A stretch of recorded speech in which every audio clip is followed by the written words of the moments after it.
ഇനി ആരോഗ്യമുള്ള പല്ലുകൾക്കായി doctor Dinex family dental clinic തന്നെ ചൂസ് ചെയ്യും. കൂടുതൽ വിവരങ്ങൾക്കായി കോൺടാക്ട് 6238355070. ചിത്രകാരി ശ്രീജ കളപ്പുരക്കലിന്റെ Sharranthal art exhibition fort Kochi David Hall art ഗാലറിയിൽ ആരംഭിച്ചു.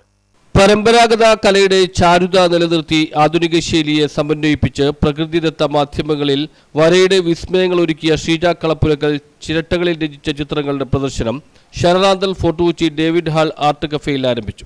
അതിസൂക്ഷ്മവും സങ്കീർണവുമായ ചിരട്ടകളുടെ ഉൾവശത്തായി വരച്ച ശ്രീജയുടെ പുതിയ പെയിന്റിങ്ങുകൾ ഗൃഹാതുരത്വം ഉണർത്തുന്ന ഓർമ്മകൾ എന്ന ആശയത്തിലുള്ളവയാണ്. 1960-നും 1990-നും ഇടയിലുള്ള നല്ല ഓർമ്മകളും ദൃശ്യങ്ങളുമാണ് ചിത്രങ്ങളിൽ പുനഃസൃഷ്ടിക്കപ്പെട്ടിരിക്കുന്നത്. ഇതിനു പുറമെ ചിരട്ടകൾ പൊട്ടിച്ചും പൊടിച്ചും പശയും പെയിന്റും ചേർത്ത് 5 അടി ഉയരത്തിലുള്ള ക്യാൻവാസിലൊരുക്കിയ കേരളത്തിന്റെ ലഘുരൂപം വിസ്മയം ഉണർത്തുന്നതാണ്. രാജ്യത്തിന്റെ വിവിധ ഇടങ്ങളിൽ സഞ്ചരിച്ച് ശേഖരിച്ച കല്ലുകൾ, ചിപ്പികൾ, തൂവലുകൾ തുടങ്ങി നിരവധി മാധ്യമങ്ങളിൽ ചിത്രങ്ങൾ ഒരുക്കി അന്താരാഷ്ട്ര പ്രശസ്തി നേടിയ കലാകാരിയാണ് അധ്യാപികയായിരുന്ന Sreeja. Limca book of records, India book of records, best of India records, Asia book of records ഉൾപ്പെടെ നിരവധി അംഗീകാരങ്ങൾ നേടിയിട്ടുണ്ട്.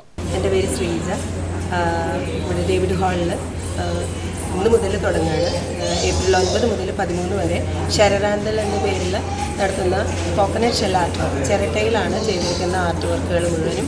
അത് ചെയ്തിരിക്കുന്നത് 1960-കൾ മുതൽ 90 കാലഘട്ടം, അതിനിടയിലുള്ള നൊസ്റ്റാൾജിയ, നമുക്ക് നമ്മുടെ ഒരു കാലഘട്ടത്തിലുണ്ടായിരുന്ന നല്ല ഓർമ്മകൾ നമുക്ക് ഇന്ന് അധികം ഇല്ലാത്തത്, എന്നാൽ പൂർണ്ണമായിട്ട് ഇല്ലയെന്ന് ഞാൻ പറയുന്നില്ല, എന്നാൽ ഒരുവിധം എല്ലാം ഒരു 90% നമ്മുടെ ഇടയിൽ നിന്നും മാഞ്ഞു പോയിട്ടുള്ള ഗൃഹാതുരത്വം ഉണർത്തുന്ന ഓർമ്മകളാണ് ചിരട്ടയ്ക്കുള്ളിൽ ചിത്രങ്ങളായിട്ട് ചെയ്യാനായിട്ട് പരമാവധി ശ്രമിച്ചിട്ടുള്ളത്. ഏകദേശം 500-ലധികം വർക്കുകൾ ഇതിൽ ഉൾക്കൊള്ളിക്കാൻ ശ്രമിച്ചിട്ടുണ്ട്.